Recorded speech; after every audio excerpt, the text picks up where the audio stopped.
Mr. Williams, I think Mr. Spielberg has found the perfect recipe as far as the audience is concerned for you. It's not too silly, it's not too serious, because you've gotten pretty serious in recent time. It's perfect. I guess we can go then. Well, thank you very much. Thank you very much. It's been Thank you. nice. It's been great. Take anything off the top shelf. But do you feel that way, that you got to show some sense of humor while you're still being serious and that kind of thing? Yeah, I think it has a nice balance. It isn't shtick, it's character, and it has an amazing transition. Obviously, to go from being an arbitrage lawyer to Peter Pan is an interesting, you get to do a few interesting things on the way. And I think that's what's fun about it, is to go from being this, to be blunt, anal, very, driven man, but totally disconnected. And by the end, find out who and what he is. And that was a lot of fun. It was hard work. It was 7 months. But by the end, it was really a blast. And I think I think you're right. It was interesting because it was like a combination. Getting to do everything was like a greatest hits time, where you get to have some very emotional moments, and then totally bizarre and wonderful, and very playful, which for me that's all I can ask for. Steven Spielberg seems to get the best out of his actors, and he certainly has here. The whole time I felt like I was watching a classic, even though it was brand new. That's nice. Yeah.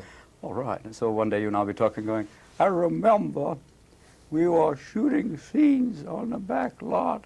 That was before they put the guard towers in. And it was a very special day. There are thousands of pirates and dancers.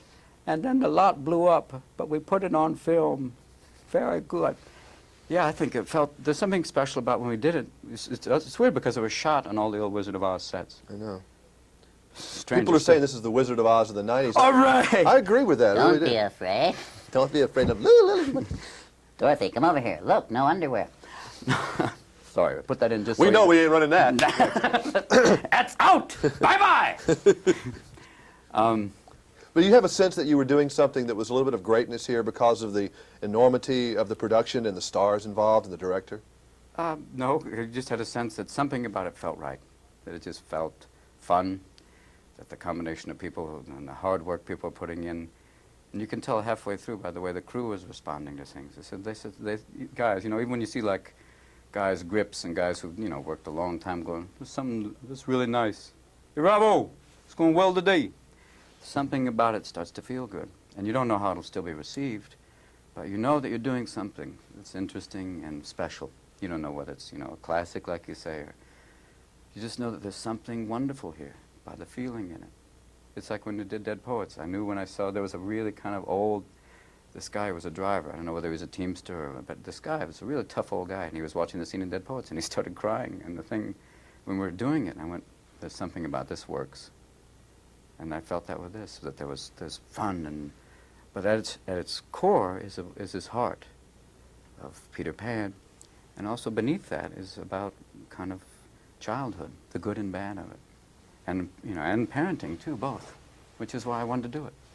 And the message of this film is talking about people who work too much and miss their children growing up, and people who lose their imagination. But I know I have, and I think you have. We've all passed that, at least now. I mean, aren't you? I think I realized I better be home with my kids and go to the movies with them and do stuff. It's not just to say that you have to hang out 24 hours a day with them, because they'll drive you good and nuts. Yeah. There'll be a point where it becomes daycare center of the damned. You must go now. Please leave me. But yeah, I think I've gone past that point, because there's a point about 4 or 5 years ago I was working too hard and missing my son, and all of a sudden realizing, wait a minute, unless I stop, you're going to miss it. And just take note of it and enjoy them. And they can enjoy you. There's something very symbiotic about it, where you can really, it's a wonderful thing. And it is more than just genetics. It is something that they can pass to you and you can pass to them that really is mutual and feeds you. And it really helps.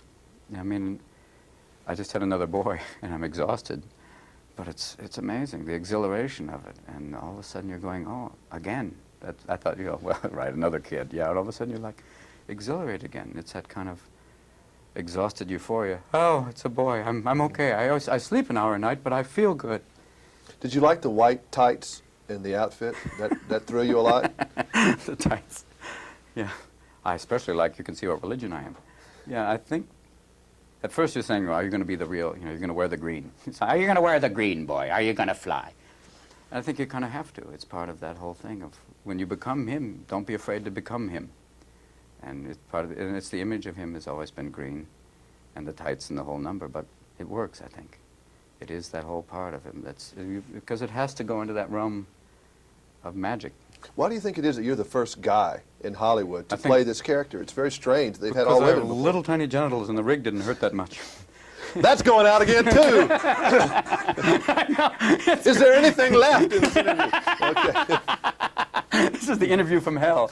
We'll cut to, I don't know why I'm the first guy. I mean, it may be because of the flying rig. It may be because maybe a lot of people, I ain't playing Peter Pan. He flies. I don't do that. But there's something, it should be played by. You know, the next thing, it's great if this movie works, is that they should make Peter Pan, the book, and make it really as in, as Barry wrote it, and it'd be quite wonderful. Yeah, what does that say about Robin? I just realized that of all the actors they could have chosen, They picked me. They picked you. Yeah. I mean, look at these other guys. You got Pacino out there. You've got Arnold. You've got Stallone. You got these big box office guys. They weren't even It'd asked. be great. You'll pick De Niro to play Pan. You say I can't fly? No. What do you say, I can't fly? What are you saying, I can't fly like a bird? What are you saying? What are you saying, I can't fly? You know, you can do like the Scorsese Peter Pan. It'd be like... What about Arnold? Could Arnold be Peter Pan? Arnold could fly. Look at me. I'm up in the air. Stand back. I will cut you, then eat your brains. Look, I'm not afraid to fly. Here's my happy thought. Don't look at it. That's going out. This is a good day to begin. No, it's funny that they got you for that, and. I guess. But they weren't. I mean, was you the first choice, I guess, for Peter Pan? Because Dustin was actually the first actor involved, right? Yeah. And he had something to say about let's get Robin. Get him. He won't look bad in tights. He's got nice thighs. He's got Did you have good any legs. reservations in taking it? I mean, is this right Yeah, for me? I had many Really? reservations. I mean, because I'm the one who did Popeye, and after going through that whole experience, and not that that was a bad movie. There's wonderful things about that. It just was a movie that didn't end with all the pizzazz that it should have, because they ran out of money by the end. And this, I was scared. I thought, wow, should I play something like this? I said, no, well, take the chance. You got great people. At least you'll know that the effects and those things, those will be there, and the story, and we'll work on that and improve that, and take the chance. Why not? Now your kids For the can, sake of your children. It was and your basically- kids can now say, "My dad is Peter Pan." and then get beaten up. Yeah. Yeah, right. Yeah, my dad's Nice seeing you Terminator. again. Great. Thanks. All right.